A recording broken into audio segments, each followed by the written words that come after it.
Y'all make sure y'all check out the Retro Philosophy Show on YouTube with my man Retro.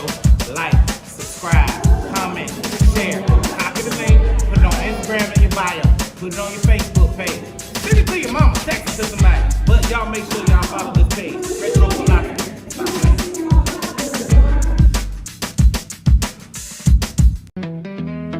Retro, hashtag press play. It's the Retro Philosophy Show. Let's go!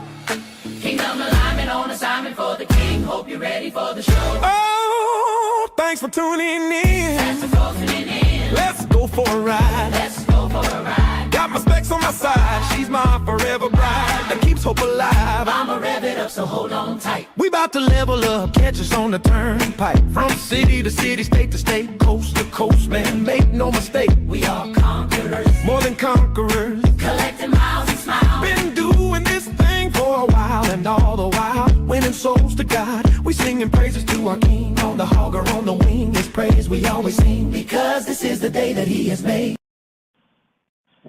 Yo, what's up, everybody, including Lottie Dottie. You already know what it is. It's your boy Retro. We in the building. Well, actually, we outside, and it's a beautiful day to be outside. But did I say that this is the day that the Lord has made?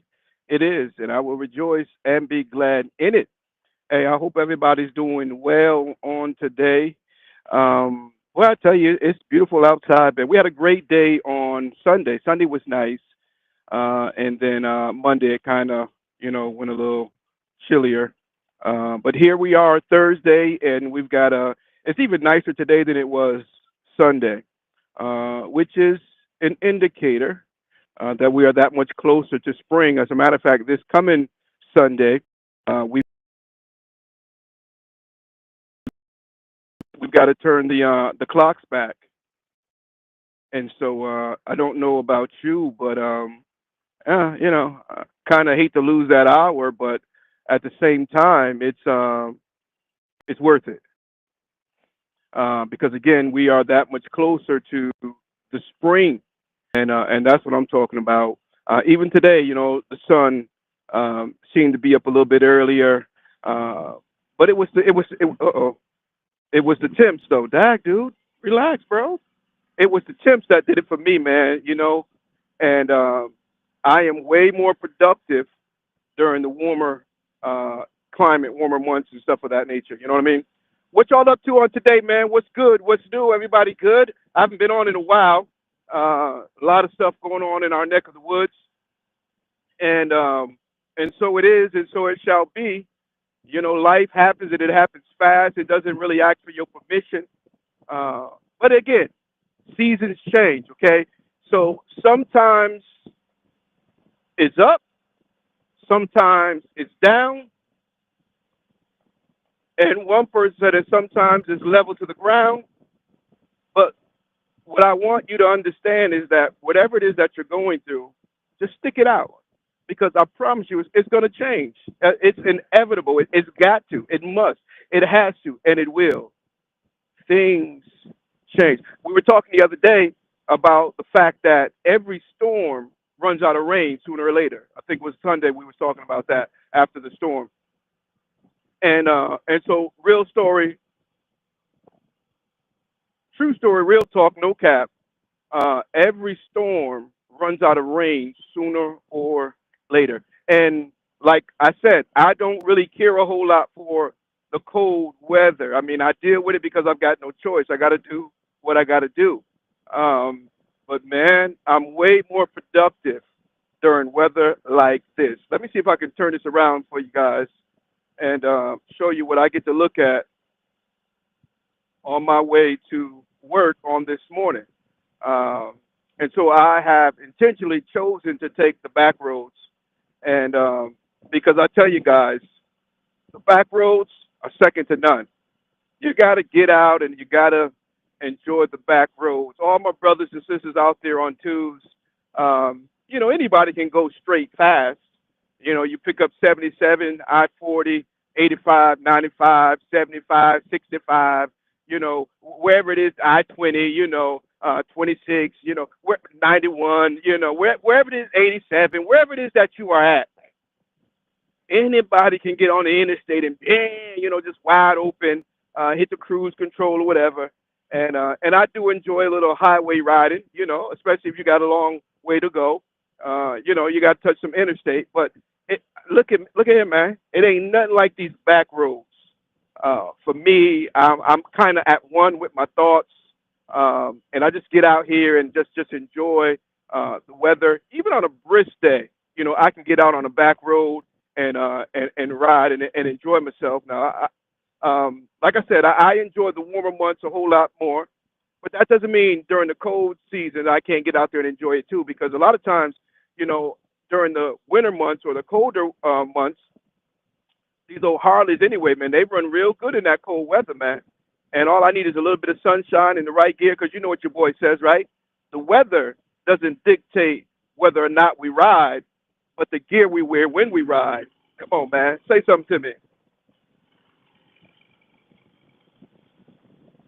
And so, I'll throw on the right gear, and hopefully you guys can hear me well. Throw on the right gear, and I get out there, man, and just, grab me some wind. And, like I said, make it do what it do, because it is what it is, and it's going to be what it's going to be. But the back roads, I think, is where we become better riders. Now, let's not overlook the fact that we should be doing everything within our power to, become better riders every day, and that includes, taking some safety courses, some advanced rider courses, basic rider course for that matter, because a lot of people, they just go straight and get their permit and get out there and go riding and never perfect their skill. And so a lot of people who've been riding for 15, 20 years, but yet still that level of that skill set level has never increased or improved. So in a situation like that, I don't care how long you've been riding, I'm trying to find out how safe you're riding. But anyway, you get on the interstate, right? You lock it in at 80 miles an hour, 75 miles an hour, whatever the speed limit is, because safety first and first safety. You heard it first right here from your boy Retro, the rider coach. And so you get out there and you lock in on the speed limit, and you're boom, you're letting it eat, right? You might switch your lane every now and then. But man, when you're on these back roads, them curves come up out of nowhere sometimes, especially if you're riding a road or a route that you're not familiar with, or you're, haven't been on in a while. I have this route that I take a lot of times on my way home, and I remember when I first discovered that road, I was like, "Oh, I like this," because it challenged me. So I made it a point of duty. What's up, guys? Thank you guys for pressing play and tuning in. Thank you for the likes. Thank you for the comments and all that good stuff. So anyway, I found that road, man, and I made it a point of duty. It's kind of the long way, but again, it challenges me because it's got a lot of curves. It's a beautiful ride too, not just the curves, but the sight, the scenery, and everything. And so I take it often, and it's really like every time I take it, I try to master it every time more and more. Please Jesus and praise Jesus and drive safe. Thank you. Darlene, how you doing, woman of God? You know what? All right, say less. Darlene, God bless you. Thank you for pressing play. We appreciate you being, a part of the Retro Philosophy Show family. And look at him, man. God bless you, woman of God. Thank you for your prayers. And I'll let you know next time we're going to be up in the Springfield area. It'll probably be sooner than later. So stay tuned. But anyway, guys, we get out here and we get on these back roads. I get on these back roads, and sometimes I'll just take a road that I've never taken before, and you may have a level of curiosity as to where it leads. And I'll just go down, especially if I have some time. Like right now, I'm pretty much on a schedule. I got to get to my assignment and things of that nature before the day gets, too far spent. So I'm not going to be deviating on today. But what I will do for you guys is I will take an exploratory ride with you guys. How about that? I'm going to plan one, and we'll just get out here. Like I said, I'll come down a road that I'm familiar with, and then I'll just start turning. Sometimes it takes you somewhere. You say, "Oh, I didn't know it turned out here." But let me get back to my point that I was making about the significance of riding the back roads. Uh, on the interstate, you have one style of riding for the most part, but on the back roads, you, you're going through gears, you're going through curves, uh, and so to be on your p's and q's, if you will.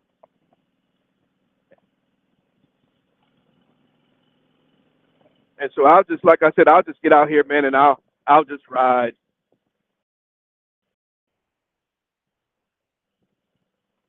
I remember this brother was talking about how he rode and how he was such a rider and everything. So I said, okay, cool. I ain't trying to floss or nothing like that, but he wanted to ride, so we took him on a ride. We had some back roads and some curves, and he started lagging behind. I said, oh, okay. Going straight real fast, you can do that, but these curves and stuff, you got to think twice, right? And but he has blossomed into a much better rider. And here's the thing about me: if you ever ride with me, first of all, if you talk trash, then I'm gonna see if you can back up what you say you can do on your bike. I'm not gonna be, crazy or nothing like that. But if you say you good, then I'm gonna ride and see if you can ride my style and keep it with me, right? But then if I notice that you can't, then I'll adjust my ride to your ride.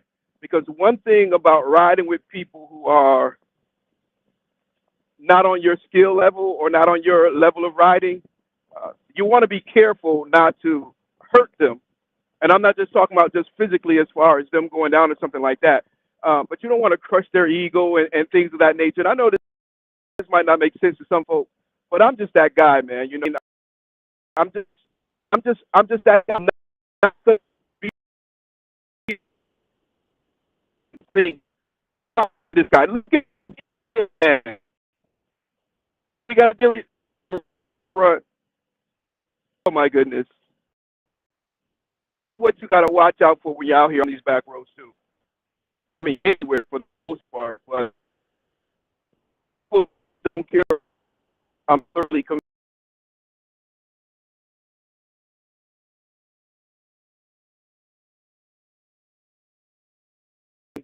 Then I'm like, okay, you got this, and I'm gonna ride my ride.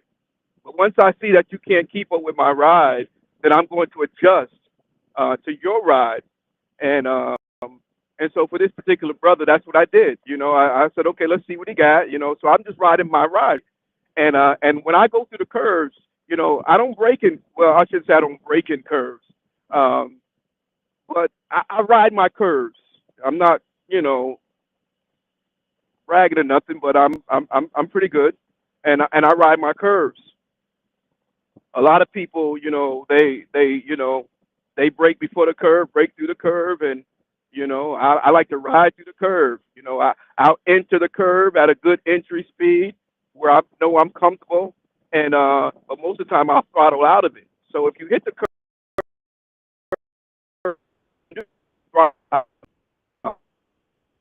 the curve, I'll show you and talk you through how I do it. Your approach speed, your entry speed, and then I throttle out of it. But anyway, I noticed he was, lagging back and everything. So I slowed down to accommodate his level of riding. And but as we was riding throughout the day, every now and then I turn it up just a little bit, you know. And and so as a result, he became really comfortable riding with me. And we've gone on several rides since then. And talked to him the other day. He's wanting to get some more riding in together, and we'll do that. Because check this out, man. I don't want to hear nobody saying how good they are at something if they're not able to bring someone else to the same level that they are. In other words, if I say I'm such a great rider, then that means if somebody that I'm riding with is not as good a rider as I am, then I should be able to teach them, help them, empower them, enlighten them so that they can up their riding skills. I don't know if that makes sense to you or not. Let's look at it like this, because it's not just for motorcycle riding. It's for anything. If you're a great preacher, then those around you should become more skilled in handling the word of God. They shouldn't be feeling inferior to you because you portray yourself as being so great and so full of wisdom and this, that, and the other. But because you are so great at what you do, you ought to be able to inspire, influence others to be as good as you are. And if you are not helping anyone be good at what you're good at, then you are a gatekeeper. I won't even call you a gatekeeper because you don't even have that much power. You're fooling yourself. All right? Leaders lead, good leaders inspire, great leaders attract other leaders, exceptional leaders know when to step aside. Exceptional leaders never try to hog everything. Exceptional leaders are not afraid, they're not intimidated or diminished by anyone else growing. I had a phone call the other day. Someone was asking me some information about something that I do because they're getting ready to do something similar, and I gave them the information. I mean, hey, it is what it is, right? I mean, first of all, it's a good dude. So, you know what I mean? And secondly, hey, man, knowledge is supposed to be shared. It's supposed to be shared, man. So if you're afraid that somebody's going to do better than you, and because you're afraid they're going to do better than you, you try to, become extremely tight-lipped on information, bro, you need help. What's up, Mooms? Beautiful day here in the Carolinas, man. Wish you was here to enjoy it with us. But, we see this all the time. People don't mind you being great. They just don't want you to be greater than them. You ever watch that? You ever check that out? How people will, they will clap for you, but they'll never celebrate you. Y'all missed that. They will clap for you, but they'll never celebrate you. And sometimes the only reason why they're clapping is because they don't want to be the only one in the room not clapping and be obvious that they got some haterish flowing through their veins. I'll leave that alone. I digress. Seasons change. You might be looking at something difficult today, but I promise you, if you hold on, things will change for you. Don't ever, ever, ever, ever, ever, ever, ever let what you're going through make you think that that is your new norm. I am not what I go through. No, I'm victorious, not because of what I go through, but because of who I am in Christ. He has made me to be more than a conqueror. Sometimes we have to take a step back from things, and people think because you took a step back that you fell off.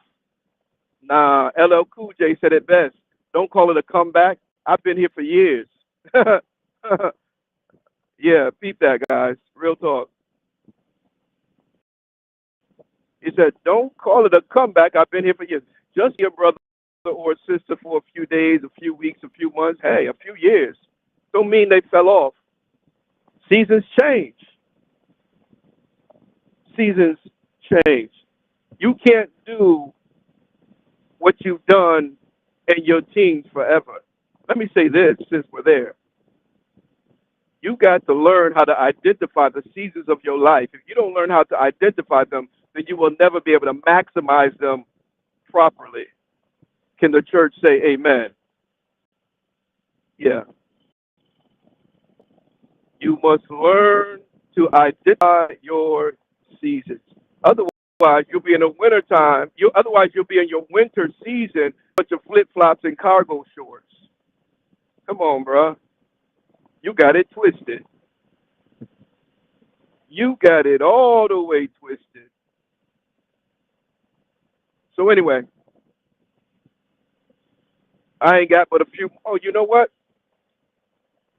I'm going to make this detour right here. So I lied to y'all. I told you I was going to detour. I do know where this road leads to, but so this is not an exploratory ride. It's just, I'm taking a slight detour, if you will.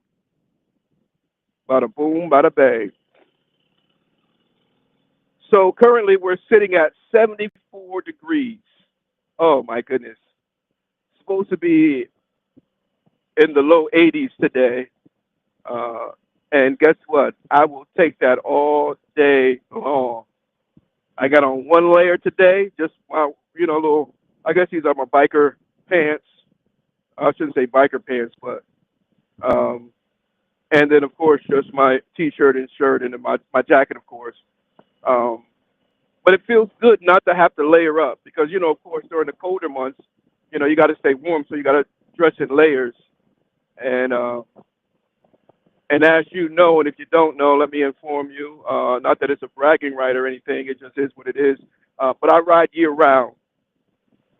I literally ride through the winter and everything. Of course, we can do that here in the Carolinas because, for the most part, our winters are not brutal.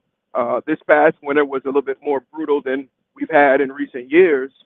Uh, we got some serious snow this year, but I still managed to ride through the year. And but anyway, the point that I was going to make was I didn't use my heated gear a lot this winter, and the way I do my heated gear. Now, if I'm going on a long trip, I take my heated gear, of course. But if I'm not going on a long ride, for the most part, if it's not brutally cold, I'll just thug it out with some layers. Um, I'm a little weird. I'm not gonna call it weird. I'm a little unique. I'm a little different. What I do is when we leave the fall, making our way into the winter, we get that first cold snap or cold front or whatever. That's when I usually bust out my heated gear and eating on something with a little dog, and make sure everything's working the way it's supposed to work. I might go through a few. Like this last time, where was I at? I was coming back from Fayetteville. Yeah, I was coming back from Fayetteville, um, uh, and uh, and I had my heated gear, and it went to popping fuses. I was Oh, that's right. I was on the Gold Wing, and that was my first winter with the Gold Wing, and so I wasn't sure how the system worked with the heated gear that I had, and sure enough, it went to blowing fuses and everything, and so I got that sorted out, and so anyway, then what I do is I start, trying to acclimate to the winter, right? And so first few cold snaps or whatever, I wear my heated gear, and then I'll start weaning off to just my heated gloves, and then I'll just kind of work with layers. I've got a heated seat, is a definite as far as I'm concerned. My heated grips, they're not working right. I changed my bars and something got crossed.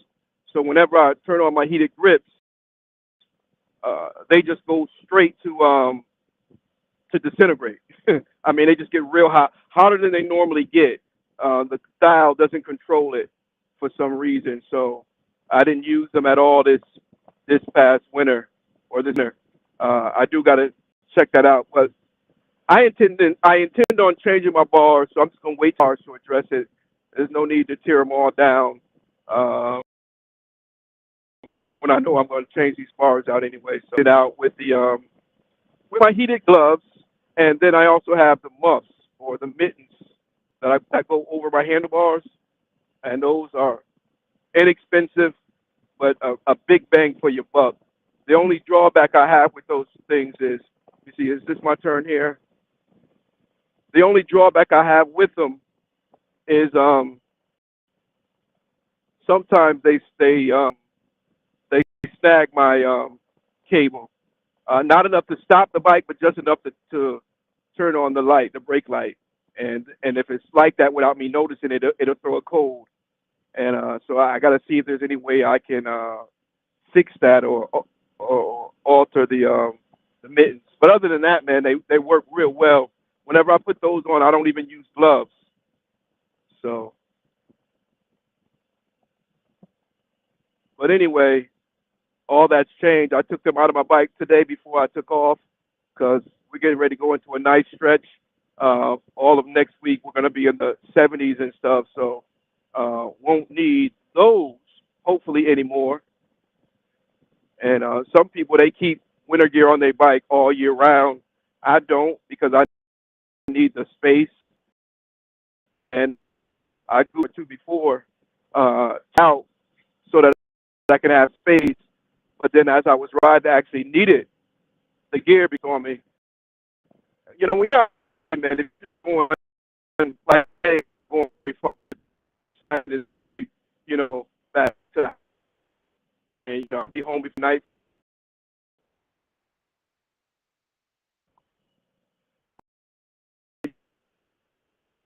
Or never. You mess around and get out there. have a breakdown or something go wrong, and you got to wait for a part wherever it is that you are. So, you just never know, man. There could be so many different things that happen, and it really sucks to have a turn and burn turn into a 2 or 3 day thing, and you didn't have all the gear that you needed.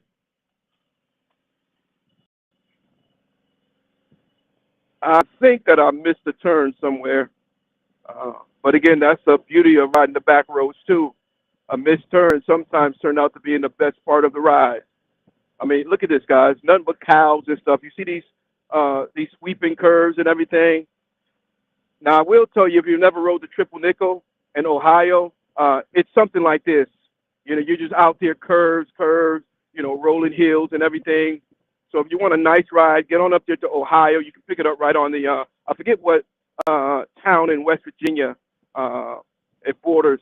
But anyway, that's what we did. We stopped at right over the West Virginia line and had lunch at this barbecue spot. And then we hit the triple nickel. Had a great time. And I'll probably go ahead and hit that ride again sometime this year, too. You get out here on these back roads like this, man, and see all these structures and stuff like that, old barns, houses. And on a day like this, it's just beautiful, man. I'm in no rush. I think I will stop and get me something to eat, though. I had a good meal the night before I went to bed. If you go to bed on a full stomach, you're going to wake up hungry. And that's exactly what I did. I am hungry. So I think I'm going to stop and get me a burger before I head into my assignment. At my old faithful spot. Every time I'm up this, well, I shouldn't say every time, but most of the time I'm up this way, I'll stop in there and get me something to eat.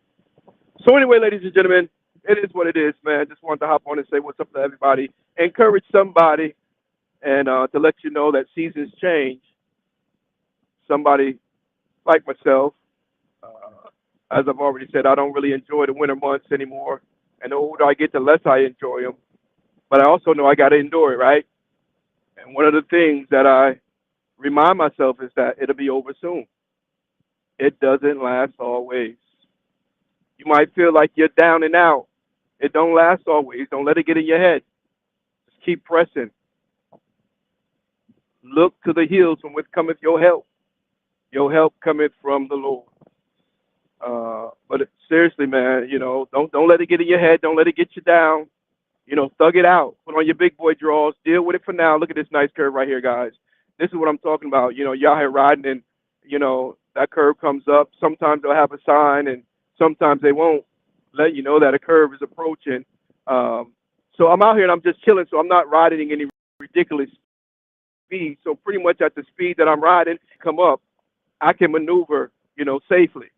You know what I'm Now, there have been times when I've been out here, I'm on the phone with you guys, so I'm kind of just talking and not really, But if I wasn't on this phone, I'd probably be getting on it a little bit more.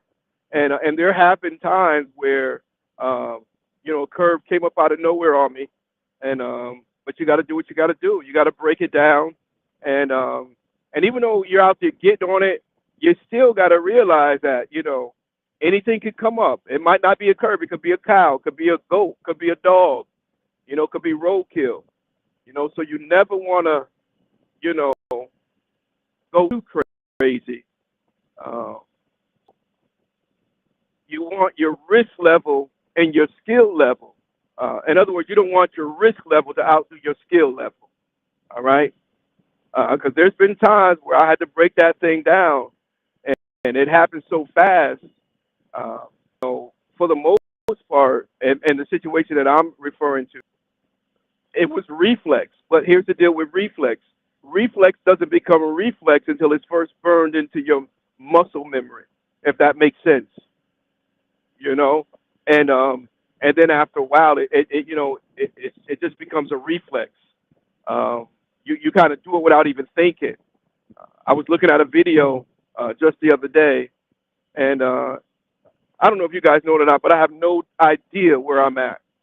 I'm pretty certain that I missed a turn a while back, but I'm gonna ride this and see where it takes. But anyway, When I was watching the video, a guy was on a motorcycle, and a car pulled out in front of him. A truck pulled out in front of him, and it wasn't the biker's fault. Um, but what the guy did was he froze. I'm not gonna say he froze up. He had a knee-jerk reaction. Look at that Benz right there. I had one just like that, 1972. What was it? Mine was I think it was a 280D or something like that. Uh, Sweet little ride. I should have kept that thing. Uh, I had it parked out in front of the house one day. These people, I look outside. These people all around my car looking at it. They wanted to use it in a movie. I said, "Yeah, let's make it do what it do." And so they used my car in a movie that they were shooting in Statesville years ago. And but anyway, the guy on the motorcycle, he was there was a few of them riding, and the truck pulled out in front of him, and he had a knee-jerk reaction. And what he did was he grabbed the front brakes, and you could see the front of the motorcycle go down, and the front tire just wiped out in front of him, and he went down. He didn't seem to get hurt because he kind of threw the bike in one motion, almost like, you know.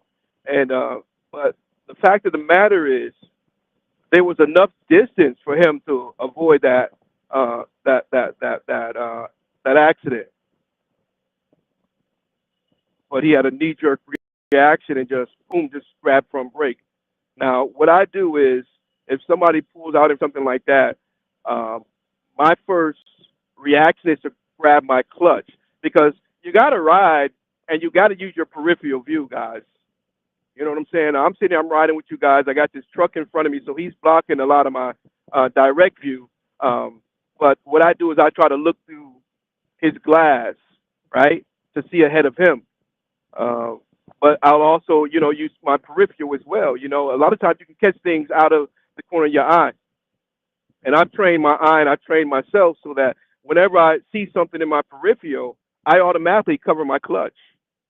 Okay, I know where I'm at. I automatically cover my clutch and not necessarily grab my clutch, but cover my clutch. And that gives me time. You'd be amazed what can happen in a split second, right? So I'll cover my clutch, and within that split second, I have to decide whether or not, you know, I need to take further action. But my front brake is not the first thing that I grab, because the reality is sometimes you can turn out of an accident quicker than you can stop for an accident. Okay, motorcycles, contrary to popular belief, cannot stop on a dime. We cannot stop as fast as a car. We got two brakes. A car has at least four. And so sometimes your best option is not to have a knee-jerk reaction and freeze up, but your best reaction in many cases is to think through it. When you're riding your motorcycle, you should be looking ahead and you should be scanning right, left, front, and back, checking your rearview mirrors and everything. Because let's just say that you can stop quick enough to prevent an accident, but if you come to an abrupt stop and you got you know, a dually behind you, they're going to rear end you. So in some cases, stopping is not the best option, but you need to have an escape route. And when you're riding, you should always be looking for an escape route.